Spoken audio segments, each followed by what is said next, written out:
Boa noite aos nossos companheiros, amigos e irmãos que vivem alegres pensando do bem. Eu gostaria, antes de começar a nossa transmissão de hoje, gostaria de pedir muito a vocês que, quando assistissem um vídeo nosso, vocês fossem lá na página do YouTube, Paulinho Leopoldo Barros. Lá vocês têm o inscrever-se. Aí clica no inscrever-se. Inscrevam-se no nosso canal. Ajudem-nos a expandir com o número de pessoas inscritas, porque quando você está inscrita, quando um vídeo novo é lançado, você é avisado. Então inscreva-se, vá lá, clique na inscrição no canal. Nós começamos há 3 meses, estamos aí com a média quase que de 1 inscrito por dia. Nós hoje temos 115 inscritos. E gostaríamos muito de pedir esse favor a vocês. Curtir e dar o seu clique na inscrição. Tá ok? Façam esse grande favor para nós. A gente divulga nossa cultura, o nosso papo, nossa história. Então é importante que esse canal cresça no YouTube. Não estamos aqui para fazer campanha política, para falar coisas que não sejam comprovadamente documentadas. Então aqui estamos para bater esse papão com vocês. Façam esse grande obséquio. Muito obrigado. E gostaríamos de dizer também que a alegria de comemorar a cada dia uma data importante brasileira faz com que nós não nos esqueçamos de nossa nação. Nossa nação é ímpar no mundo. Vocês não têm nação similar ao Brasil no mundo. O Brasil é totalmente diferenciado. Vocês vejam a beleza de como nós recebemos os mais diferentes habitantes do planeta, das mais diferentes nacionalidades. E a turma se encanta ao chegar ao Brasil. Qualquer entrevista que vocês peguem, o encanto ao chegar ao Brasil é muito grande. Um ou outro emite aí um conceito qualquer, um pouco assoberbado, um pouco esquisito, mas no fundo todos têm a grande noção de que nós somos realmente diferenciados. Por que nós gostamos de falar sobre isso? Porque o Brasil, com tudo que vocês possam verificar de dificuldades, a gente chega junto em várias coisas, juntos no mundo, comentando a questão de mundo. O Brasil chega juntinho, comentando diferentes aspectos dos trabalhos, os aspectos os mais diversos. E, sem nenhuma dúvida, nós vamos montando esse castelo de eventos que se constitui na cultura brasileira. Então hoje é o nosso dia 5 de novembro. Hoje é o nosso dia da cultura. E hoje eu só fiquei sabendo agora à noite de que lá no Rio de Janeiro hoje, no Teatro Dulcina, está se trabalhando um evento cultural, Hoje o Brasil está comemorando o Dia da Cultura e no Rio de Janeiro a gente está tendo um evento totalmente diferenciado lá no Teatro Dulcina. É bom que vocês observem que nós fomos perdendo qualidade no Brasil. E o Rio de Janeiro também foi perdendo qualidade. Nós no Rio de Janeiro fomos perdendo algumas propostas. A questão dos teatros, então, a gente fica muito triste de verificar o quanto o Rio de Janeiro perdeu espaço. Mas não perdeu espaço por causa da pandemia. Nós já vínhamos perdendo há alguns anos. Essa questão já era bem diferenciada no Rio de Janeiro. É muito bom que a gente não se esqueça disso. Essas discussões já eram diferenciadas no nosso Rio de Janeiro. Vamos pegar ali a Cinelândia, por exemplo. Vamos lá. A nossa Cinelândia tinha uma situação interessante. Quando um grande indivíduo do ramo de entretenimento resolveu criar no Rio de Janeiro a Cinelândia, ele criou a Cinelândia e aquilo ali foi pegando fogo no que diz respeito ao trabalho cultural. Ali foi sendo um point onde as pessoas se reuniam. A Praça Tiradentes já era um point cultural do Rio de Janeiro. Talvez seja o grande centro cultural de criação do Rio de Janeiro, talvez tenha sido a nossa Praça Tiradentes. Até o teatro, depois chamado de Teatro João Caetano, que é ali na Praça Tiradentes, ele tem uma função importantíssima no lado cultural do Rio de Janeiro. Ali, para vocês terem uma ideia, Dom Pedro I, claro que não é aquele teatro, é semelhante, era onde é o teatro. Dom Pedro I leu a nossa Constituição Primeira, a Constituição outorgada logo após a nossa proclamação da independência. Então é um lugar cultural, a hoje Praça Tiradentes, não é isso? E por isso, por ter tido a primeira Constituição lançada ali, é que nós temos aquela estátua de Dom Pedro I, o que parece inclusive um contrassenso.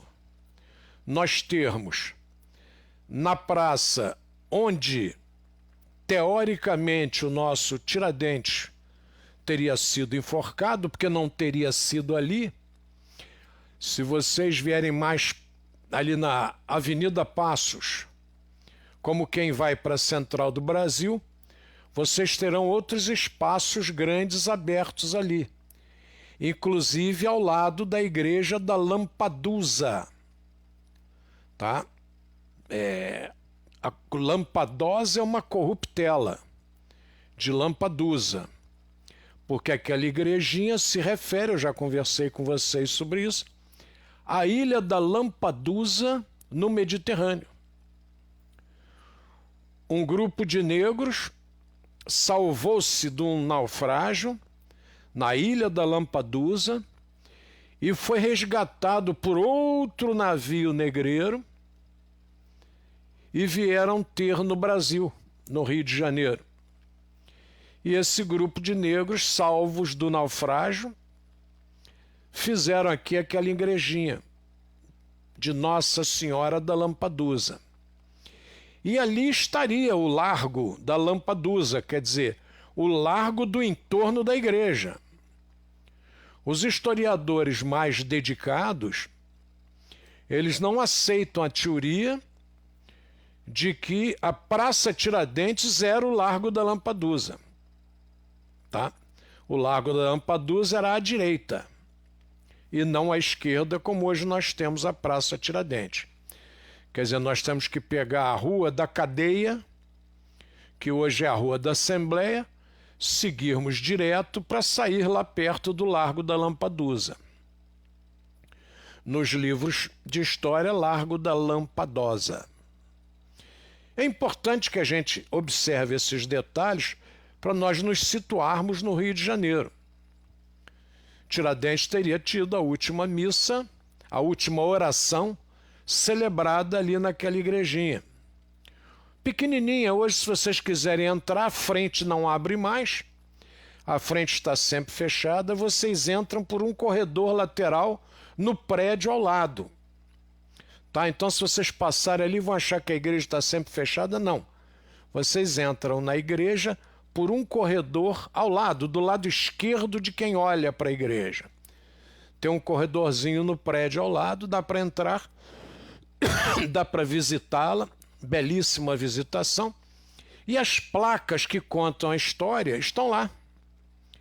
Aí vocês, se quiserem conhecer aquela história, basta que adentrem a igreja e fotografem as placas que lá estão.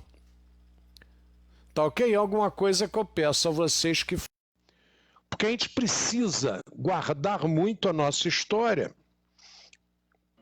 porque os nossos representantes não têm assim muita vontade de preservar nossa história. E eu parto sempre do princípio que quem tem que preservar a história somos nós. O governante só tem que cumprir e apoiar ou não o que nós fazemos. Mas esse negócio de que o governante tem que fazer, o governo tem que isso, por favor, gente, isso aí quando eu entro numa reunião que o pessoal começa com esse discurso, eu até saio, porque eu não aguento. Existem pessoas que fazem e pessoas que esperam acontecer. Aliás, naquele momento de 64, o Geraldo Vandré já fazia aquela canção de que quem sabe faz a hora, não espera acontecer. Quer dizer, eu faço desse grupo. Tem que fazer, a gente faz a hora. Não precisa esperar, mas isso aí vai dar muito... Não, cai dentro logo, faça. Conselho de amigo. Grande Ronaldo, seu boa noite. Boa noite a todos. Nosso carinho, nossa gratidão. Desculpa aí o atraso, faltou luz, fiquei aqui aguardando a luz vir por causa da chuva, mas estamos aí, firme e forte. Seu caso foi até melhor, rapaz, porque o meu foi um pouquinho diferenciado. Transmissão ao vivo não abria para mim hoje. Eu vim aqui para a sala, não abria transmissão ao vivo. Abria fatos, abria fotos, acontecimento, mas transmissão ao vivo não aparecia de jeito nenhum. Eu falei, será que o Facebook mudou de ideia e vai começar a querer cobrar a transmissão ao vivo? A gente já pensa tudo, né? A gente vive no país do troca-troca, né? Então, troca uma coisa hoje, troca outra amanhã. Eu falei, nossa senhora, eu já estou aqui, vai ver que eu já tomei uma pernada hoje. Bom, Sarinha Freitas está assistindo. Grande abraço, Sarinha, você não sabe a honra que é assisti-la. Eu queria que você conversasse com o grande Edson, que eu queria algumas análises dele aí, desse momento que nós estamos vivendo com relação ao nosso Código Penal e ao nosso Código de Processo Penal. Eu vou dizer a vocês que eu ando não meio desligado com a minha música da Rita Lee, né? Da época dos Mutantes, não. Eu ando muito preocupado, porque as coisas estão assim complicadérrimas. Eu estou assustado. Eu gostaria de uma opinião de um jurista que militasse na área, só para trocar uma ideia rápida e elucidar a todos nós. Paulo César Rega, grande abraço, é uma honra tê-lo conosco.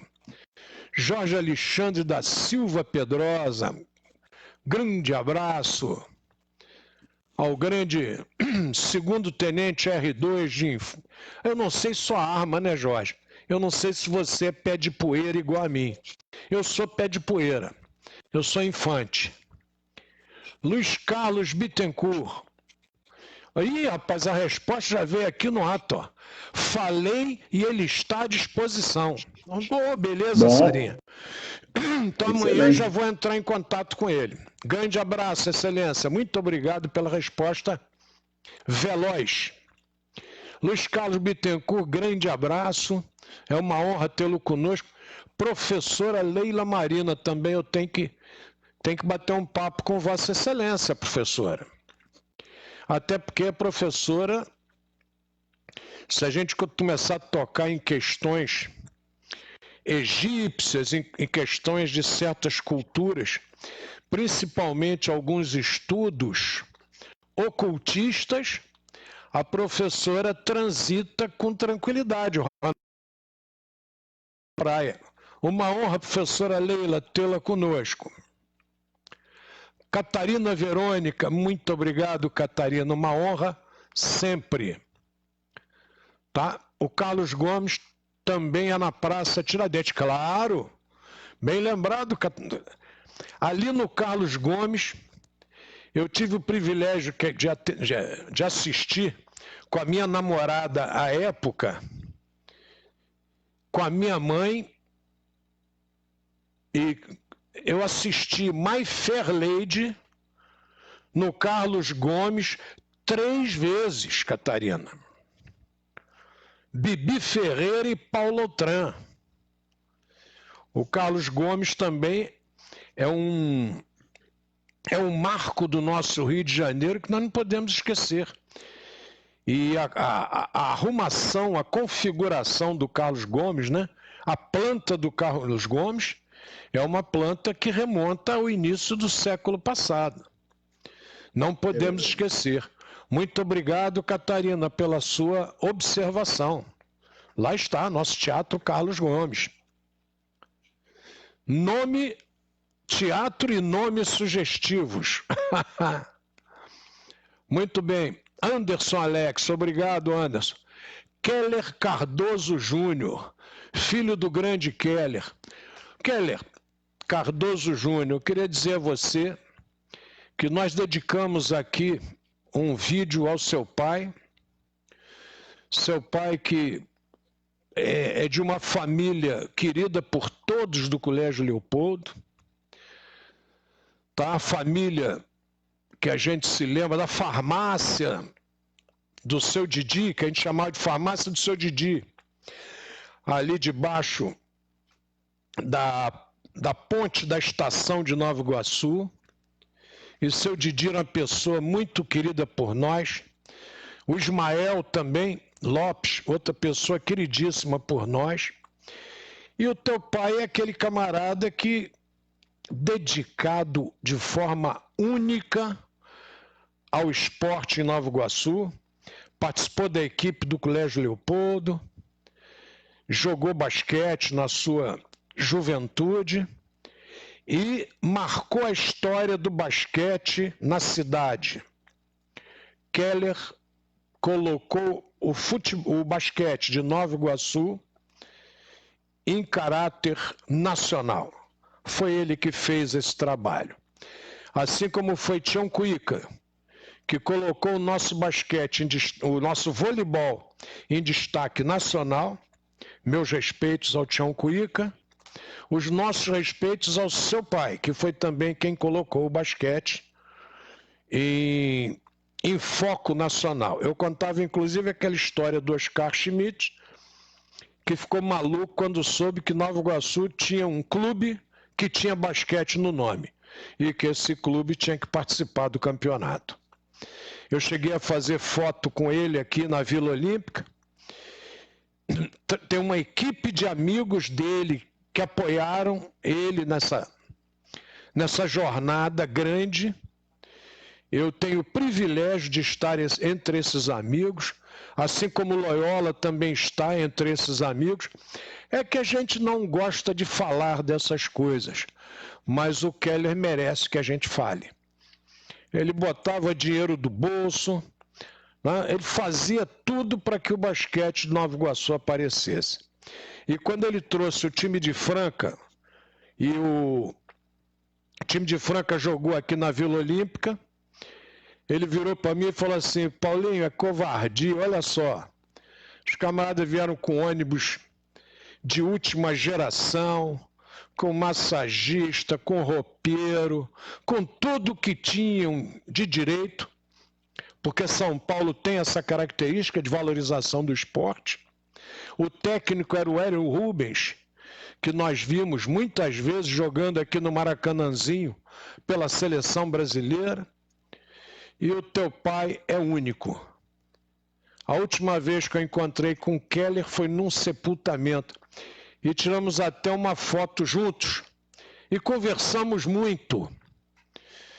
E ele me agradecia aos amigos que haviam organizado para socorrê-lo nos hospitais. Grande abraço. Seu pai é inesquecível. Nós não chamávamos de Keller Cardoso, nós chamávamos de Keller Borges. O Borges, para nossa turma de Colégio Leopoldo, é que marcou, por causa de um outro atleta de basquete que foi embora cedo, que eu não me lembro o grau de parentesco com o Keller, mas que era o Áureo Borges. Tá? O Áureo Borges foi embora cedo, foi embora muito novo. Namorava a professora Nelita. Tá? Isso aí é para você ver de quando é essa amizade gostosa com o nosso Keller. Jesus o abençoe, ilumine e guarde. Um grande abraço, Keller. Fique com Deus. Lilian Lourenço. Lilian, um grande abraço, uma grande honra. Nando Mafra. Grande abraço tê-la conosco, ou tê-los conosco, tá? Um grande abraço mesmo. Sarinha aqui dizendo que está à disposição. Rosane Ribeiro, um grande abraço, fique com Deus. Ele escreve aqui: sim, meus tios, eu agradeço muito o carinho e amizade que sempre tiveram por teu pai. Vou discordar de você, que continuamos tendo. Que seu pai para nós é imortal. Assim como ele é imortal para você, o Keller é imortal para nós. Tá ok, Keller? Grande abraço. Você me emocionou agora aqui. Me fez ficar emocionado. Isso é maldade, não se faz isso com o velho, não. Aí ele confirma aqui que nesse episódio do Oscar Schmidt, ele estava presente junto com o pai dele. João Fernandes da Silva Júnior. Grande abraço, João. Ah, tá. O Áureo Borges era tio. Era irmã da avó dele. Tá legal. Já está identificado o nosso querido Áureo Borges. Atleta de basquete do Colégio Leopoldo também. Nos deixou muito cedo, se não me falha a memória, num problema cardíaco, muito novo ainda o nosso Áureo. Safra do Ney, do meu irmão, do Ney Alberto. Safra do Paulistinha, do Landinho, do Orlando Bottari, que hoje é o médico administrador da Casa de Saúde Nossa Senhora de Fátima. Safra boa, do basquete iguaçuano. Isso aí. Um abraço, grande abraço para você, que é uma honra sempre estar com vocês. Mas nós estamos falando da cultura, Ronaldo. E hoje é o dia da cultura. E estávamos lá passeando pela Praça Tiradentes, que nosso querido tio Leopoldo também passeava por lá. Então ali nós temos dois grandes teatros. E a coisa mais difícil no teatro é fazer o público. Eu digo muito isso com a turma que vem aqui no colégio. O Pedro Colombo, que de vez em quando utiliza o Colégio Leopoldo para dar suas aulas de teatro. O Lino Roca, que a filha estuda conosco, ele também é professor de teatro, e com a sua esposa. a Elane Gonçalo, que também dá aulas de teatro. E eu digo muito para essa turma que o importante, Ronaldo, é nós fazermos o público. Isso. Diz o grande doutor Vitroc, no seu capítulo 1 do Guia das Mães, o doutor Vitroc diz assim: educar é criar hábitos. E nos deixa a frase célebre: é de pequenino que se torce o pepino. Então, o trabalho da mamãe e do papai, fazer o filhinho escovar os dentes, fazer o filhinho tomar banho, fazer o filhinho cuidar do tênis. Quando você, papai e mamãe, lava a roupinha do seu filho toda, e o filho vira para mim com 10, 12 anos e diz assim: não, professor, ontem eu não vim à escola porque minha mãe lavou meu tênis e não secou o tênis. Eu olho para a criança e fico com pena. E normalmente falo com a mãe e com o pai: você está atrapalhando o desenvolvimento do seu filho. O seu filho tem que aprender essas coisas desde cedo. A menina tem que aprender a lavar as suas roupas íntimas desde cedo, assim como os meninos. Meia, tênis.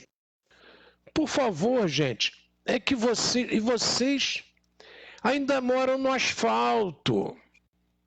Eu sou da época da Rua de Lama. Você chegava e... É que eu sou mais velho que você, Ronaldo. Você não é tão velho igual a mim, não. Mas eu é. Chegou perto. Aonde você mora hoje? Aonde eu moro hoje, quando eu fui para lá, era barro. Ah, tá. Barro mesmo. E aonde eu morava antigamente, em 64, eu tinha o quê? 5 anos? 5, 6 anos? Era na favela. O negócio era duro, era barro e mangue, que era a antiga favela João Cândido. E era mangue. João Cândido. O barraco da minha mãe, eu lembro até hoje o barraco dos meus pais. A maré, quando subia ali em Ramos, a água vinha ali no assoalho, que é de madeira. Para quem sabe o que eu estou falando, que é tipo palafita, né? Palafita, palafita. Isso, a água subia com a maré, aí eu falava: mãe, um dia eu vou crescer e isso aqui vai acabar tudinho. Você vai ver só essa água suja aqui invadindo. Então eu passei muita coisa também. Mas, enfim. Favela João Cândido é homenagem ao nosso almirante negro? Eu acho que sim, não conheço a história, mas provavelmente... Eu também não, provavelmente sim, né? Provavelmente. Porque era aqui em Ramos? Isso. Era aqui em Ramos, onde é a Kelso hoje, onde tem a Kelso hoje. A Kelso hoje, para vocês mais novos, a Kelso hoje era água. Aquilo tudo é aterro sanitário. Isso. A gente pegava a Avenida Brasil e o lado esquerdo da Avenida Brasil era só mangue. Você atravessava Brasil tranquilamente. Isso aí. A gente ia... Era o movimento que é hoje. A gente ia para Petrópolis, lá pela Washington Luiz, e o lado direito era só mangue. A Baía de Guanabara encolheu de forma assustadora. Keller, um grande abraço para você. Não nos esqueça, estamos juntos. O aterro sanitário que se fez na Baía de Guanabara é assustador, gente. Quando vocês passam ali em Manguinhos, é só vocês olharem para a direita, tem uma estação de tratamento de esgoto. É isso mesmo. Aquela estação de tratamento era na beira da água, na beira do mangue.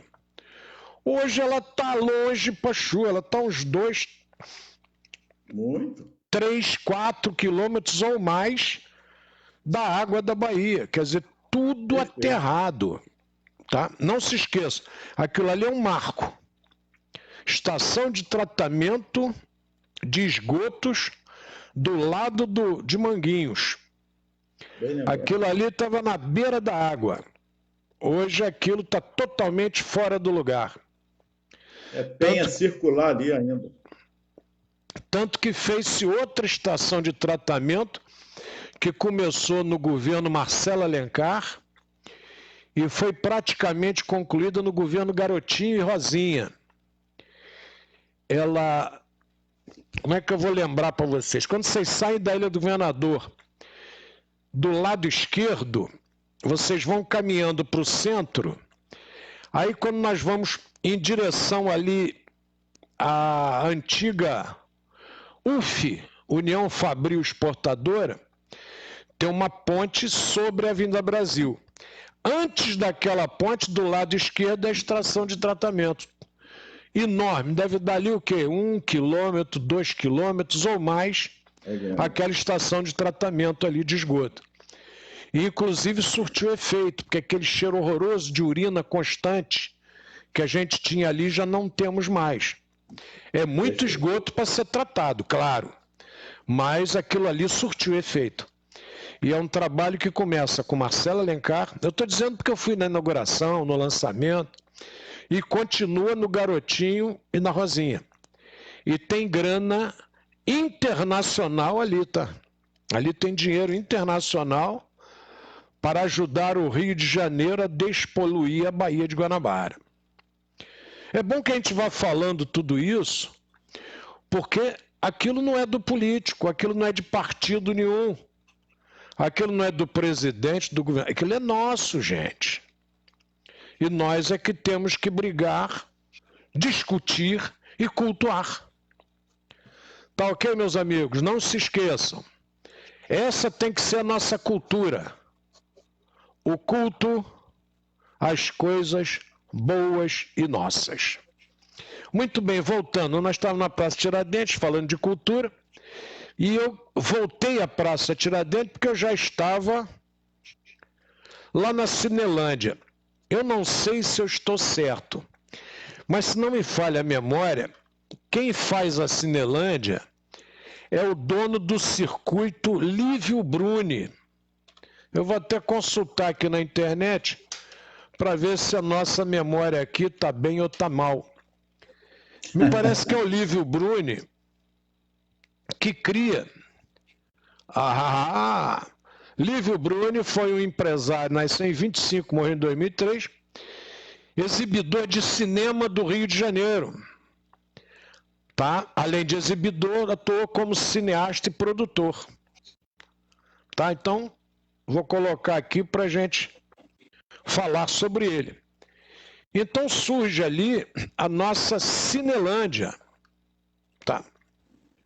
Surge ali a nossa Cinelândia. Eu não sei se é ele que é o criador, tá? Mas depois eu vou estudar com mais calma isso.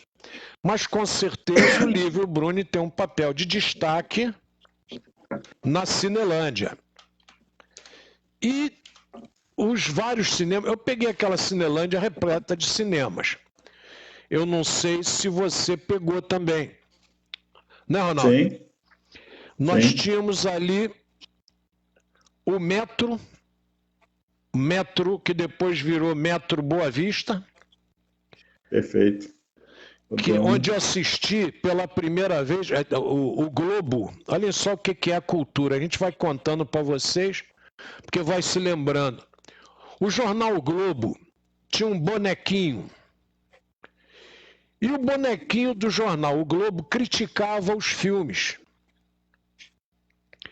Então o pessoal, antes de ir ao cinema, porque tinha que sair de Nova Iguaçu, tinha que pegar o trem ou o ônibus, a gente não entrava de bermuda no cinema, a gente não entrava de sandália no cinema, nem sandália franciscana.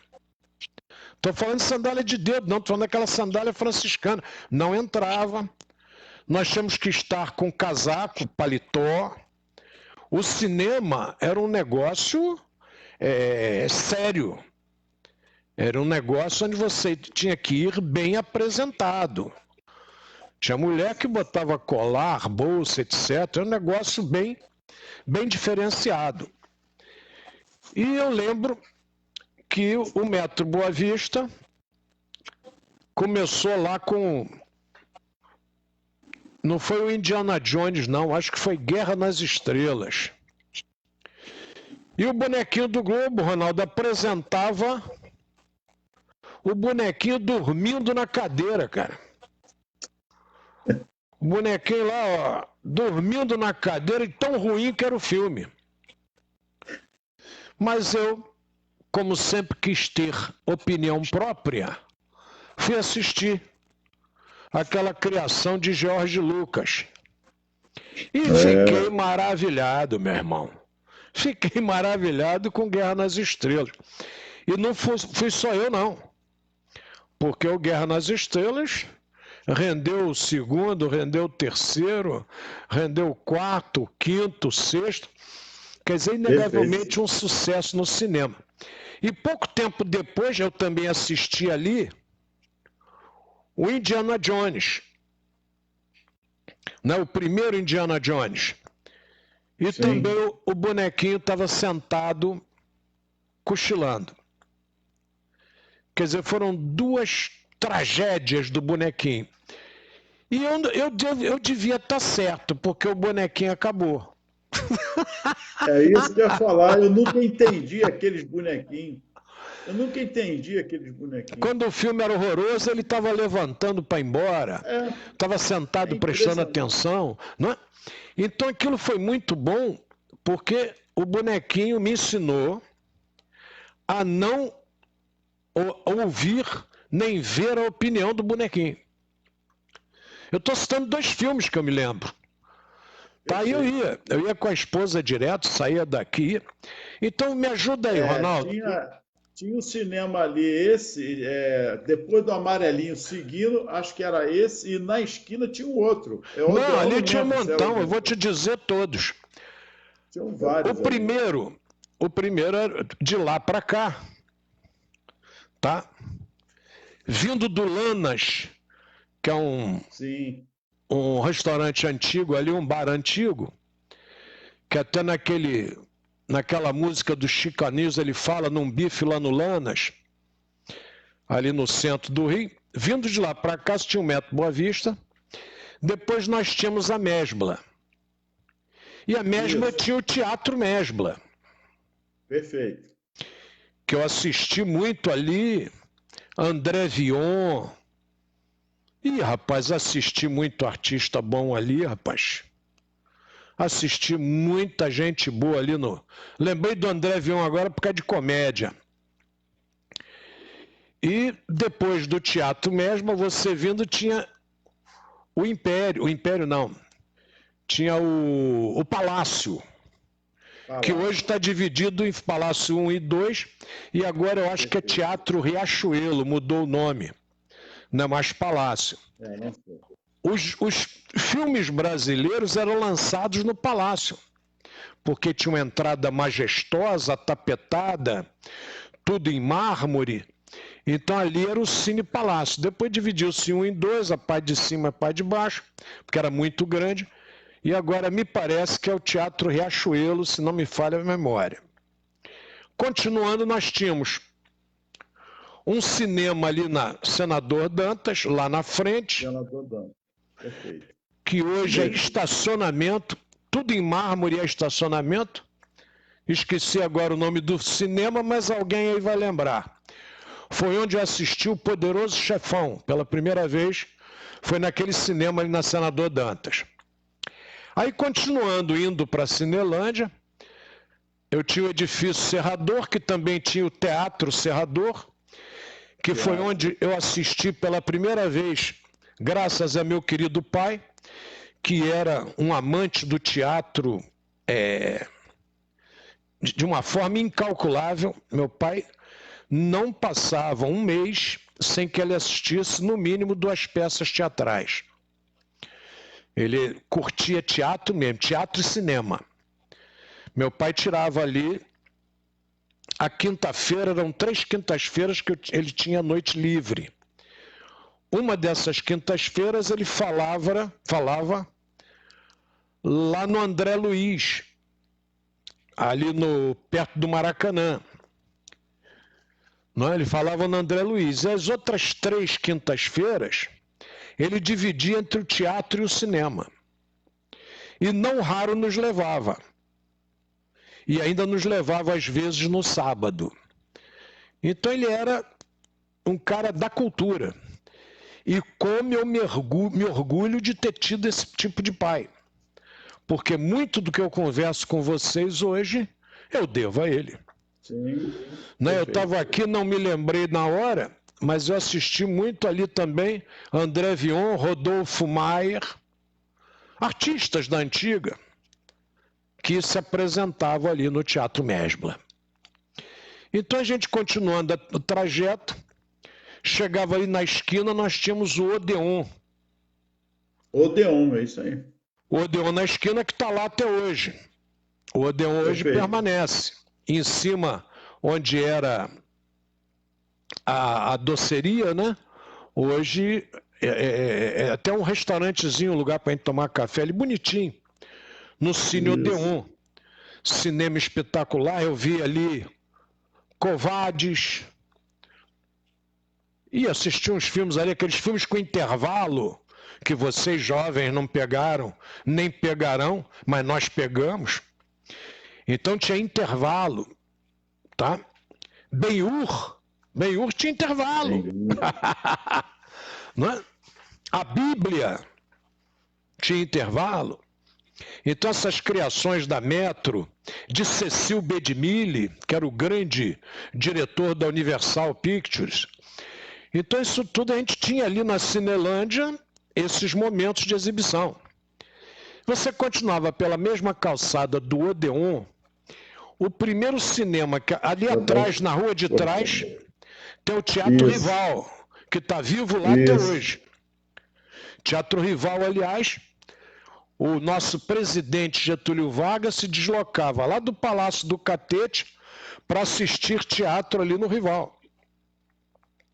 Para assistir ali, principalmente, uma das grandes paixões dele, que era a Virginia Elane, que era uma vedete de umas pernas generosas, como a crônica da época dizia, né, com umas pernas generosas, e que fazia na televisão espetáculos Tony Lux, se não me falha a memória, e ele saía de lá para ver os espetáculos de Virginia Elane ali, no Teatro Rival, que graças a Deus continua ativo. Os outros que eu citei acabaram. O Teatro Serrador eu não citei. Eu assisti com meu pai ali, Eu Sou o Espetáculo, com José Vasconcelos. Inesquecível. O nosso querido e saudoso José Vasconcelos. É o homem que pela primeira vez no Brasil encarou um palco sozinho, por 1h, 1h10.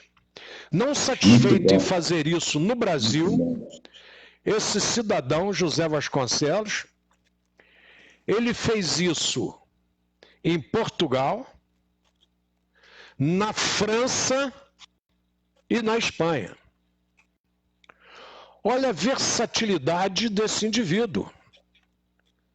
Ser metido a besta ao ponto de fazer o Eu Sou Espetáculo com trocadilhos, piadas, em francês.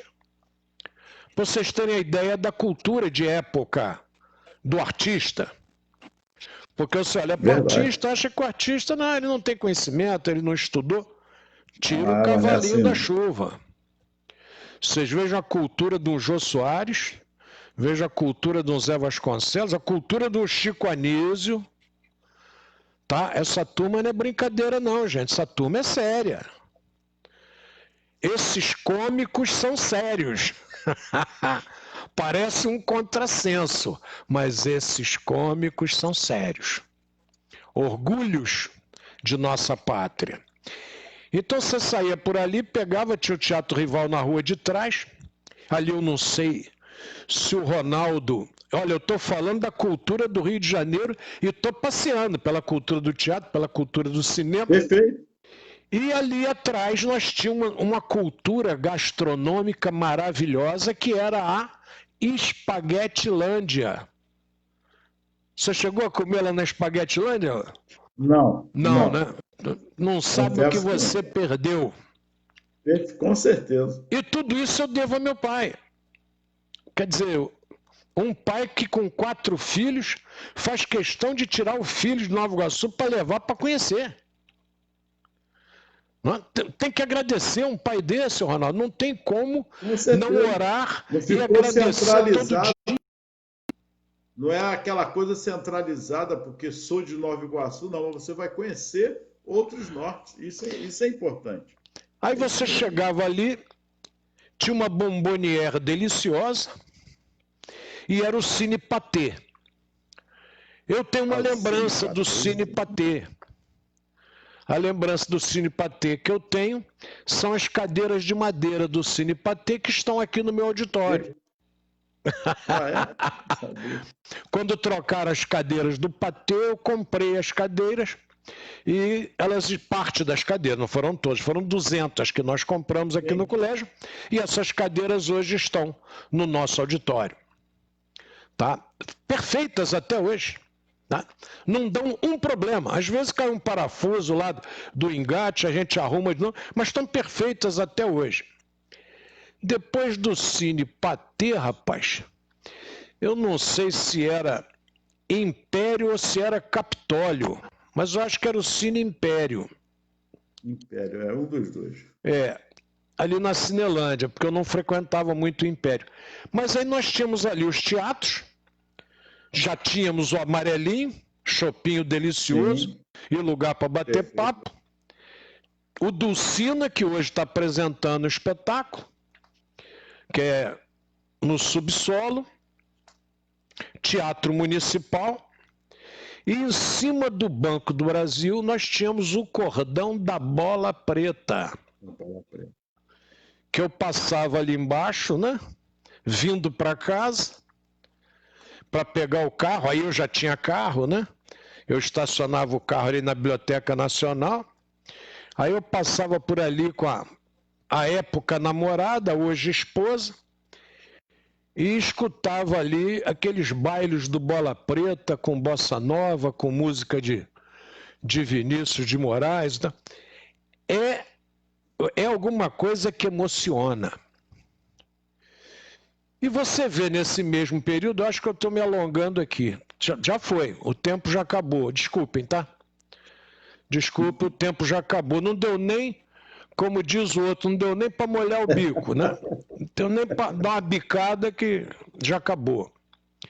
E só está aí no 1%, 2% ainda da cultura. Eu acho que não dá 1%, rapaz.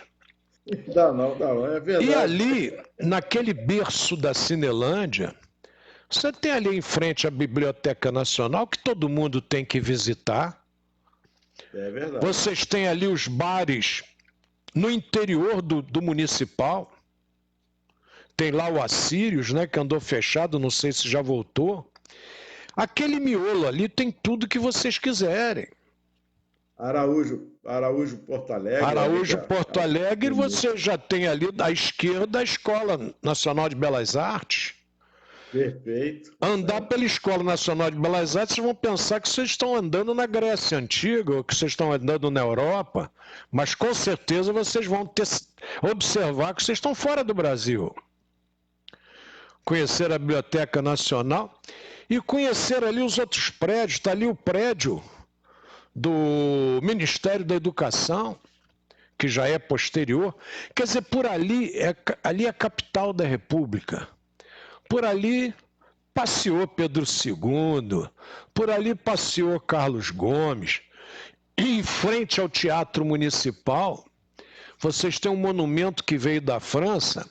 Aquele monumento conta toda a história do Brasil desde o descobrimento. Desde a chegada das caravelas de Cabral ao Brasil, aquele monumento conta toda a nossa história, passando pela República, espetacular. Quando forem ao Rio, não se esqueçam. Eu estou com vontade de pegar aqui o Renato, que faz o programa do TV Cultura. Ele é que faz e eu pego carona. Eu estou com vontade de gravar ali em frente àquele monumento até antes que destruam, né? Porque estão roubando imagens, placas e tal no centro do Rio. E a gente tem que ir até antes que destruam. Aquele miolo do Rio de Janeiro, vocês têm que ir. De preferência podem ir grupo. Fim de semana fica até perigoso, porque lamentavelmente o nosso Mahatma Gandhi ali, que dá nome à praça, num pedaço já foi Praça Floriano Peixoto. Lá na frente, onde fizeram estacionamento de carro, é Evandro Lins e Silva. Né? Aquela praça, ela tem sido... e está em frente à Câmara Municipal, hein? Imagine se não tivesse a Câmara Municipal ali. Com a Câmara Municipal, com os vereadores do Rio de Janeiro ali. Aquilo está nesse desleixo. Imaginem se nós não tivéssemos a Câmara Municipal. Aí. Assustador o desleixo que hoje nós vivemos no que tange a nossa cultura belíssima. Mas amanhã eu devo retornar ao tema, porque hoje não deu. Amanhã eu tenho que começar a mostrar música brasileira, tenho que discutir. Eu falei em folclore outro dia. Aí você não, você falou, não, é o dia da cultura, não é o dia do folclore. Eu falei, rapaz, você acabou de me ensinar que folclore não é cultura. Obrigado pela sua... O camarada tem que encontrar um defeito, só que de vez em quando ele encontra um defeito no lado errado, né? Quer dizer, o folclore não é cultura. Então, o que nós temos de folclórico, né? O Luiz Carlos Bittencourt nos diz aqui quanto história tem o centro do Rio de Janeiro, passeio cultural. E para encerrar, eu falei muito do meu pai e não falei da minha mãe, e tem que falar dela, óbvio.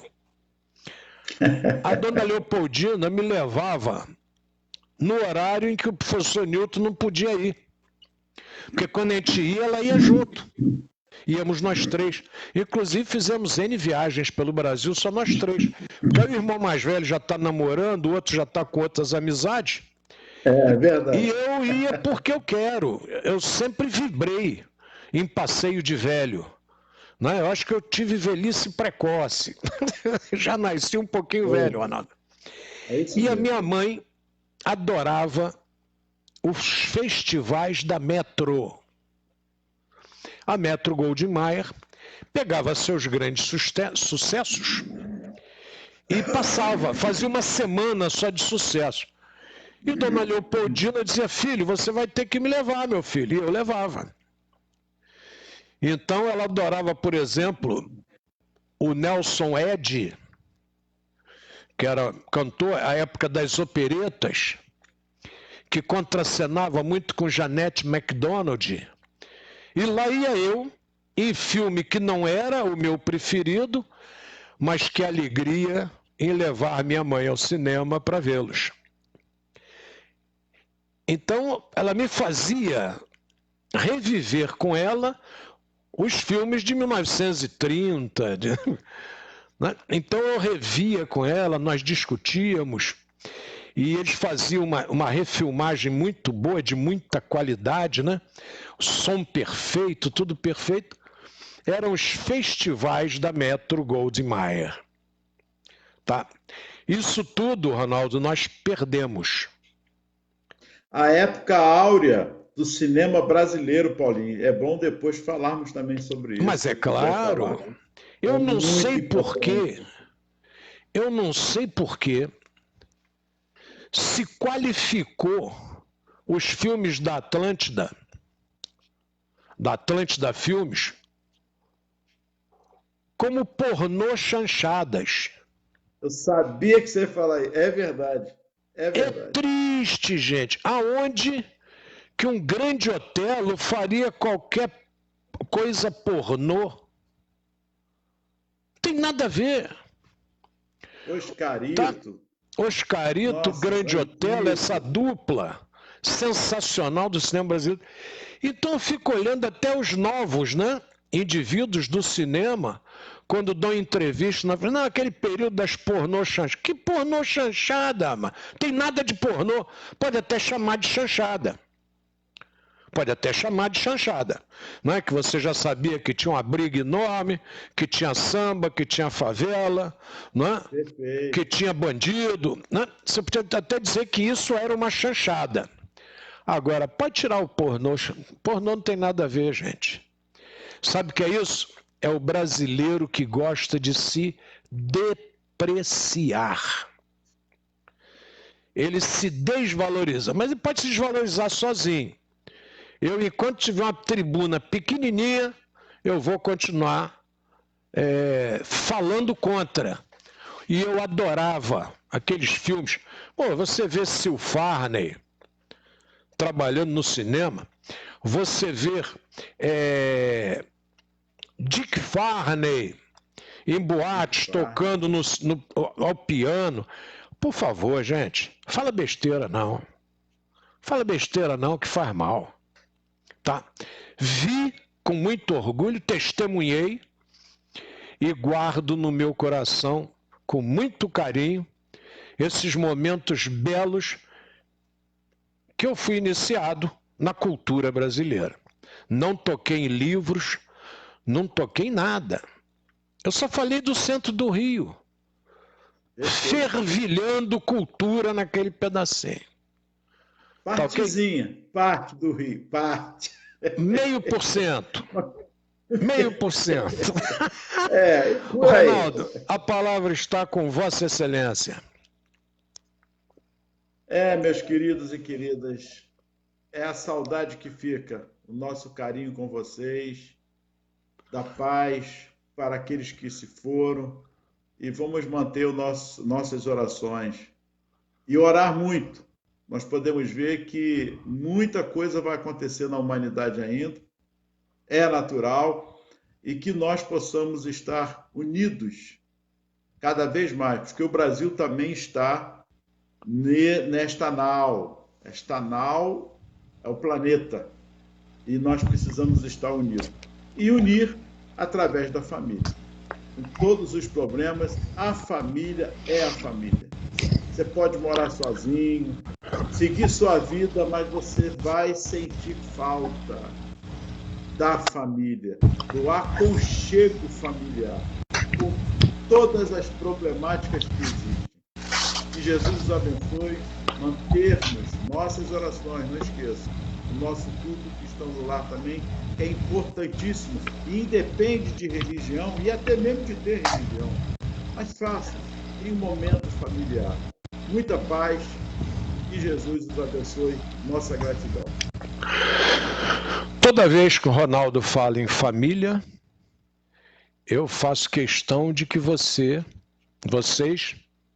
não esqueçam a célebre indagação de Jesus. Mas quem é minha mãe e quem são meus irmãos? Porque naquele momento, ele com os seus discípulos, ele estava em família. Tá? A família é um negócio muito difícil das pessoas às vezes poderem entenderem. Até porque a expressão sangue do meu sangue não existe. Não, esse aí é sangue do... mas ele é O positivo, você é A negativo, pô. Como é que é o sangue do teu sangue? Quer dizer, geneticamente ele é seu filho, mas não tem nada a ver com sangue. Então, até as expressões são controversas, né? Família são aqueles unidos por um laço de amor e afeto, e principalmente de ideais. Esses são os familiares. Porque é normal que vocês encontrem, isso já é uma outra discussão, na família um racha. Sim. Eu tenho um indivíduo aqui sensacional em Nova Iguaçu, foi um ícone. Uma vez um advogado amigo meu perguntava pelo filho dele, ele dizia: sinto muito, mas não tem informação nenhuma a dar a você, porque meu filho não fala comigo e está fora do Brasil. Aqui nós não estamos para fazer juízos de valores. Não é? O Ronaldo falou em família, e família é o sentimento. Não, eu estou casado com a minha esposa e às vezes a vida é um inferno. Seria família? Então esse sentimento de família é pessoal e vocês devem guardá-lo. Tá? Toda vez que o Ronaldo fala, eu me lembro, porque eu sei que ele se refere dessa forma, mas eu faço questão de complementar. E eu falei, você pode às vezes sair para morar sozinho, sozinho, mas você vai sentir falta da família, desse sentido de família. Nós não podemos viver isolados. Não existe isso. Ninguém vive sozinho. Nós estamos... Quer ver um exemplo? Nós entramos dentro do ônibus. Entramos no ônibus. Vocês já repararam que a nossa vida, de todos que estão ali, dessa família que está no ônibus, está na mão do motorista? E que muitas vezes você xinga ele, ele dá uma de maluco e joga o carro, o ônibus em algum lugar. Como é que fica? Vamos pensar, vamos repensarmos nossas ações às vezes e esse sentido de família. Nós temos a nossa família e essa família. Então, sozinho, ninguém vive sozinho. Mais uma vez, nossa paz e saúde para todos. Amém. Muito bem. A todos os nossos amigos, não se esqueçam, quando vocês ligarem a televisão e virem a apuração nos Estados Unidos da América, que o Brasil está décadas à frente dos Estados Unidos. Tá? Não se esqueçam. Aqueles, mas aí tem fraude. Não sei, comprove, denuncie. Tá? Mas nós estamos à frente, sem sombra de dúvida. E nós temos que valorizar o que é nosso. Não valorizar por valorizar. Valorizar com lógica, com raciocínio. Tá? Não se esqueçam dos problemas europeus com Covid. Não se esqueçam. Não se esqueçam, o fechamento total lá tem acontecido e vai continuar acontecendo. Nações de porte como a Inglaterra, como a Alemanha, quer dizer, a Europa toda hoje, a Áustria, todo mundo desesperado com a questão da Covid. Quando a gente fala da Covid, fala da pandemia, é a concordância. E vocês não se esqueçam, é sério.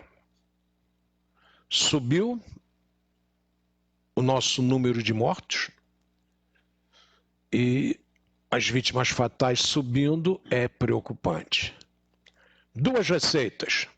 Mantenham a vigilância em todos os sentidos, principalmente na limpeza dos parentes, de tudo. Hoje uma amiga minha colocou na internet que ela está com muito medo porque ela contraiu e ainda passou para os familiares, porque ela trabalha fora. E eu dizia para ela, como é que você sabe que você que passou? Também não dá para dizer que é você que é. Não é assim também que a banda toca, né? Não. Mas a vigilância tem que ser total. Tá? Limpa lá, tira o sapatinho, deixa guardado, fora da casa, roupa, né? Tudo direitinho, para que a gente possa driblar mais esse tipo de problema. E espero que amanhã estejamos aqui juntos, fazendo tudo o que fizemos hoje de bom, de útil e de glorioso, e que Jesus nos abençoe, ilumine e guarde. E até amanhã, com as bênçãos de Papai do Céu, permitindo. Fiquem com Ele.